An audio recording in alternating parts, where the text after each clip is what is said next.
Next process, next term है radio activity.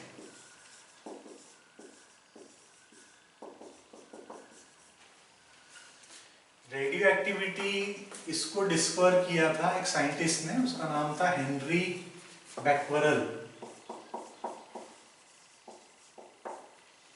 इस scientist ने, ये कोई रिसर्च कर रहे थे तो इन्होंने गलती से एक कंपाउंड पोटेशियम यूरेनाइल सल्फेट,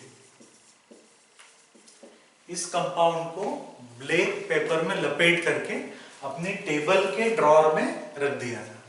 अब वहीं पर उनके कैमरे की फिल्म उसमें रखी हुई थी, तो 2-3 दिन बाद उनको जरूरत हुई कैमरे की, रोल की या फिल्म जो भी हम बोले, तो उन्होंने कैमरे में लगाया उसको।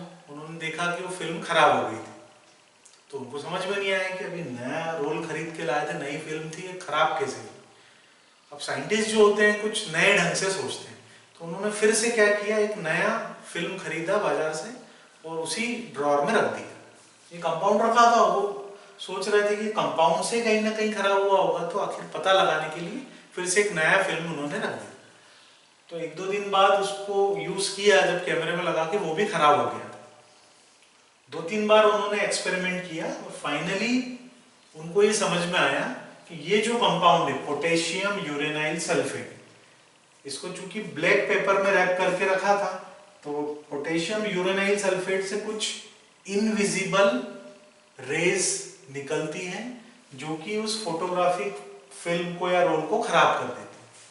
दिखती नहीं है इसलिए इनविजिबल है और ये कंटिन्यूअसली निकलती रहती है। तो यहां से रेडियो एक्टिविटी की डिस्कवरी हुई थी। शुरू में इसको हेनरी बैक्वेरेल के नाम से बैक्वेरेल रेस बोला जाता था, बाद में फिर नाम बदला गया, उसको रेडियो एक्टिव रेडिएशंस नाम दिया गया।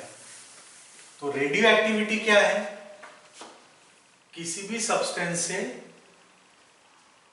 स्पॉन्टेनियसली इनविजिबल रेडिएशंस का निकलना, emission of invisible radiation spontaneously.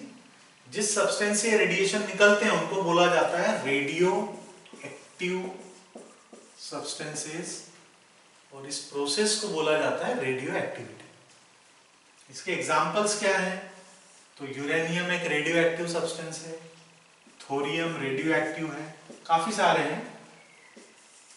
ये वर्ड आया कहां से, तो रेडियम रेडियो एक्टिव, ये वर्ड आया है रेडियम से।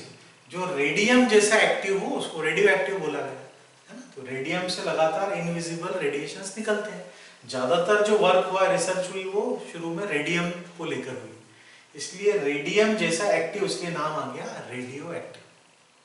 ठीक है, तो emission of invisible radiation spontaneously from substance, ये प्रोसेस है रेडियो एक्टिविटी। सब्सटेंस को बोला जाता है रेडियो एक्टिव। ये कुछ एग्जांपल्स हमने आपको बता दिए। मोस्ट रेडियो एक्टिव जो है वो याद रखिए रेडियम, और यूरेनियम जो है ये लास्ट नेचुरल एलिमेंट है पीरियोडिक टेबल का। यूरेनियम के बाद जितने भी एलिमेंट आते हैं वो सारे क्या हैं, सिंथेटिक है और रेडियो एक्टिव भी है।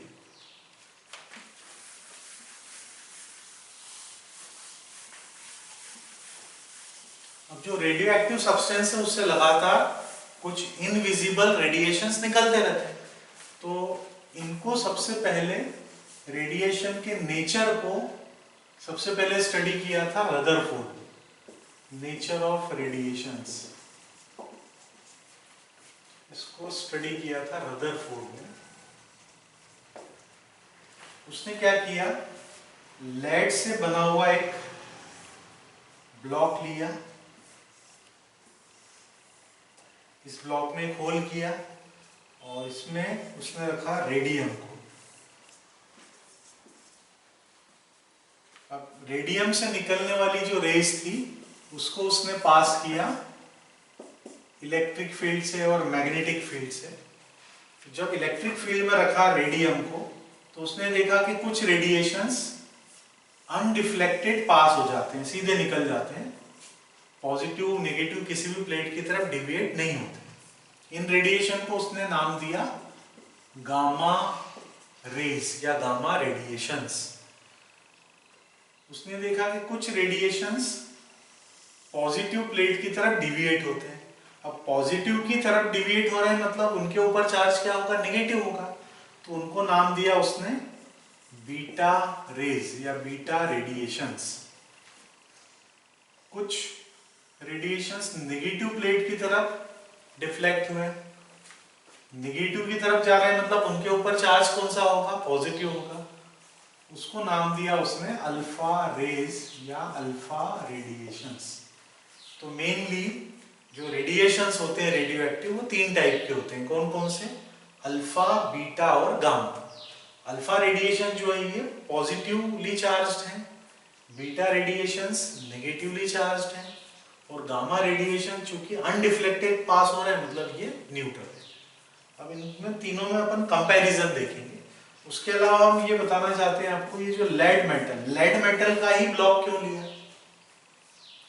आपको पता है जितने भी साइंटिस्ट जो रिसर्च वर्क करते हैं, जो रेडियो एक्टिव रेडिएशन से रिलेटेड मशीन्स या उससे रिलेटेड वर्क करते हैं, उनको लेड मेटल से बना हुआ एप्रन, जैसे डॉक्टर एप्रन पहनते हैं ना, वैसे ही लेड मेटल से बना हुआ एप्रन पहनाया जाता है।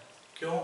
क्योंकि जितने भी रेडिएशंस हैं ये लेड मेटल को ब्लॉक नहीं कर सकते, लेड मेटल से निकल नहीं पाते, लेड मेटल को पेनिट्रेट नहीं कर पाते, इसलिए लेड मेटल का यूज किया जाता है। तो यहाँ भी उसने लेड मेटल लिया था कि रेडिएशन जो होल है वहीं से निकले, दूसरी जगह से वो नहीं निकले।